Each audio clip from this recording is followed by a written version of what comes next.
அனைவருக்கும் வணக்கம்.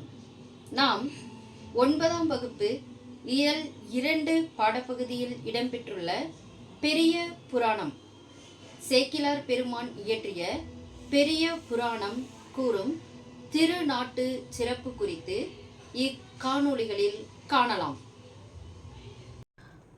4வது பாடல்.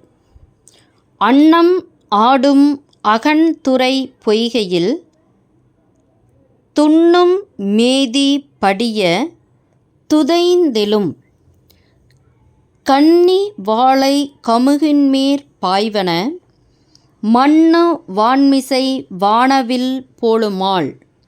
அதாவது, அன்னம் ஆடும் அகன்துறை பொய்கையில் அன்னப்பறவைகள் ஆடும் அகன்ற கரையினை உடைய பொய்கை.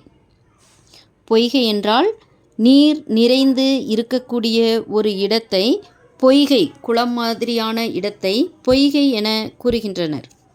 அங்கு அன்னப்பறவைகள் ஆடும் அகன்ற கரையினை, அன்னப்பறவைகள் ஆடுவதற்கு ஏற்ற பெரிய கரை உடையது அந்த பொய்கை. அந்த பொய்கையில் துன்னும் மேதி படிய துதைந்தெழு.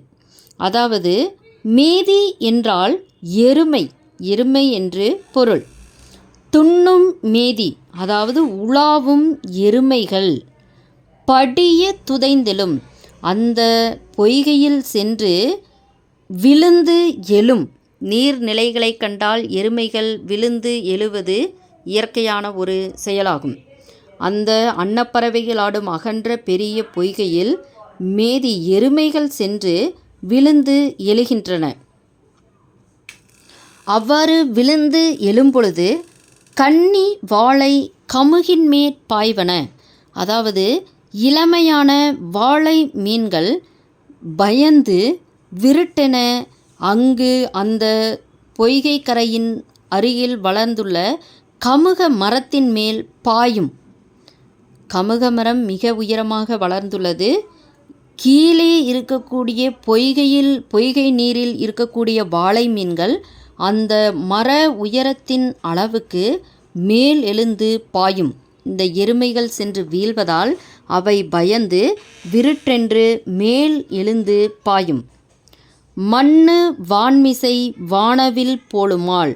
அக்காட்சி எப்படி இருக்கிறது என்றால், அதாவது மண்ணு வான்மிசை, வானின்கண் தோன்றும் வானவில்லை போன்றது அந்த காட்சி என இங்கு கூறுகிறார். அதாவது, அன்னங்கள் விளையாடும் அகலமான துறைகளை கொண்ட நீர்நிலைகளை உடையது சோழநாடு. சோழநாட்டில் நீர்வளம் முன்பே கூறப்பட்டுள்ளது. அந்த நீர்நிலைகளில் அகலமான துறைகளை கொண்டது அன்னங்கள் விளையாடும். அந்த நீர்நிலைகளில் எருமைகள் வீழ்ந்து மூழ்கும். அதனால் எருமைகள் வீழ்ந்து மூழ்குவதால் அந்நீர் நிலையில் உள்ள வாளை மீன்கள் துள்ளி எழுந்த அம்மீன்கள் அருகில் உள்ள பாக்கு மரங்களின் மீது பாயும். மீன் வளைந்து நீர் திவலைகளுடன் பாக்கு மரத்தில் பாயும். அப்படி பாக்கு மரத்தில் பாயும் இக்காட்சியானது நிலையான வானத்தில் தோன்றி மறையும் வானவில்லை போன்று விளங்குகின்றது. வானம் நிலையானது, வானவில் தோன்றி மறையும் இயல்புடையது. அதுபோல வாளை மீன்கள் எருமை நீர்நிலையில் விழுந்து அந்த நீரினை கலக்கி எழும்பொழுது அவை விருட்டென மேலிருக்கும் கமுக மரத்தின் மேல் பாய்கிறது.